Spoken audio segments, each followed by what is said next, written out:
Assalamualaikum warahmatullahi wabarakatuh.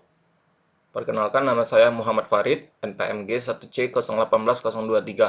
Baiklah, di sini saya akan review jurnal eh, pada tugas analisa kegagalan, yaitu dengan judul Analisa Kegagalan Komponen Front Axle pada Kendaraan Bermotor Roda 4. Baiklah, di sini saya mendapatkan topik yaitu analisa kegagalan pada pembebanan berlebih.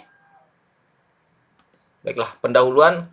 Kegagalan material telah terjadi pada komponen front axle sebuah unit kendaraan roda 4. Kegagalan berupa patahnya front axle bagian kanan dan bagian kiri. Front axle berfungsi untuk menyangga sebagian dari beban kendaraan pada roda depan front wheels dan untuk steering kendaraan. Aksel merupakan poros atau shaft sebagai penyangga beban kendaraan dan padanya terpasang roda dan berputar. Secara fungsional, aksel dibagi menjadi dua, yaitu front axle depan dan rear axle belakang. Bagan di bawah ini. Baiklah, tujuan penelitian. Untuk mengetahui penyebab utama dan mekanisme kegagalan yang mengakibatkan patahnya front axle pada kedua bagian sisi kanan dan kiri kendaraan roda 4 jenis bus, serta memberikan solusi agar kegagalan berupa dapat dihindari kemudian hari. Baiklah, di sini terlihat bagian front axle yang diperbesar pada bagian tersebut. Itu bagian yang diteliti pada jurnal ini. Metode penelitian. Operasional komponen. Dalam penelitian ini dilakukan investigasi terhadap komponen front axle kendaraan roda 4 jenis bus yang mengalami kegagalan berupa patah, di mana kendaraan ini rutin beroperasi selama 2 tahun dengan rute jalan raya beraspal yang dilalui bervariasi dengan berat kendaraan berkisar antara 10-15 ton. Baiklah, pengamatan visual. Permukaan patahan komponen front axle diamati secara visual untuk melihat adanya pola-pola khusus atau tanda-tanda khusus yang disebabkan oleh tipe pembebanan tertentu yang diterima komponen sebelum terjadi kegagalan.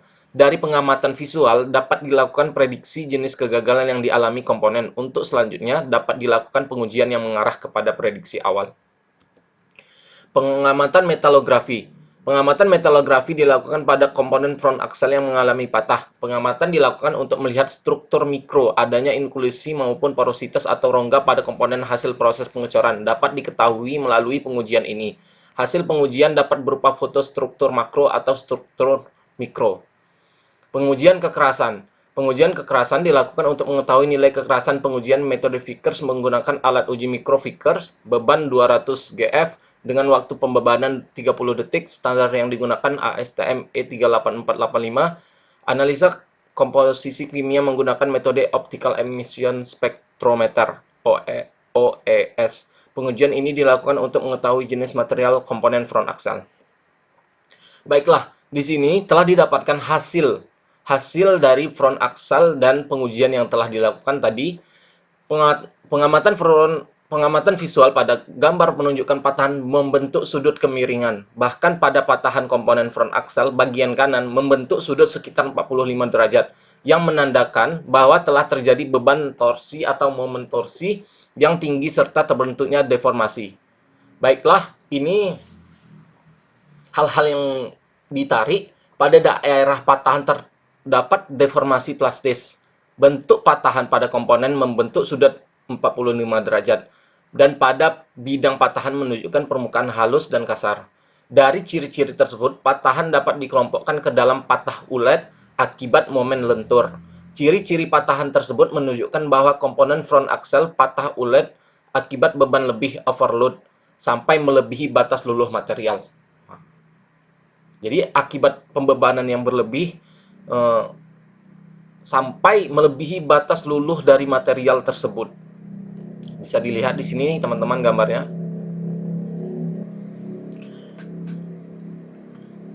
Baiklah, ini adalah hasil metalografi. Baiklah, maaf, ini tadi adalah menunjukkan hasil SEM pada permukaan patahan front axle bagian kanan. Baiklah, ini adalah bagian kiri. Bagian kanan permukaan ini memperlihatkan bentuk-bentuk dimple yang menjadi ciri patah ulet. Juga terlihat adanya daerah-daerah hitam yang merupakan rongga udara atau porositas. Baiklah, bagian kiri Terlihat bentuk-bentuk dimpel yang menjadi ciri patah ulet, juga terlihat adanya daerah-daerah hitam yang merupakan rongga udara. Kriteria dimpel tersebut diakibatkan karena tegangan tarik murni dan tegangan geser, sehingga patahan dapat dikelompokkan patah ulet akibat tegangan tarik dan tegangan geser. Foto hasil metalografi tanpa ETSA pada gambar menunjukkan adanya porositas. Porositas umumnya karena adanya udara terjebak pada saat penuangan saat pengecoran. Adanya porositas dan inklusi ditunjukkan pula dengan fluktuasinya nilai kekerasan material tersebut. Akibat adanya porositas menyebabkan kekuatan material menurun sehingga batas luluh juga menurun. Baiklah, pada saat kendaraan dioperasikan dengan kondisi normal, komponen front axle menerima beban lentur. Sedangkan pada kondisi tidak normal, misalnya dengan adanya jalan berlubang atau adanya gundukan polisi tidur, maka momen lentur akan meningkat dan dapat menimbulkan tegangan yang sangat tinggi pada komponen yang akhirnya patah akibat beban berlebih atau overload. Terjadinya beban berlebih ataupun tidak juga bisa dilihat atau dibuktikan dari kondisi stopper pada saat kejadian di lapangan. Kesimpulan dan saran. Material komponen front axle dapat dikelompokkan ke dalam baja karbon paduan rendah, analog dengan standar G5111 SCC5 High Tensile Strength Carbon Steel and Low Alloys Steel Casting for Structural Purpose dengan nilai kekerasan rata-rata 262,9 sampai 291 HV. Hasil proses quenching dan tempering serta memiliki struktur micro martensit temper. Komponen front axle mengalami patah ulet dengan awal retakan pada bagian atas ditandai dengan bentuk permukaan yang halus. Kegagalan akibat beban lebih overload sehingga melebihi batas luluh dari material tersebut saat dioperasikan, yang dibuktikan dengan ciri-ciri patahan yang menunjukkan bahwa patahan terjadi deformasi plastis. Patahan pada komponen bentuk sudut 45 derajat pada bidang patahan menunjukkan permukaan halus dan kasar. Kriteria dimpel menunjukkan patah ulet dan dimpel diakibatkan oleh tegangan tarik.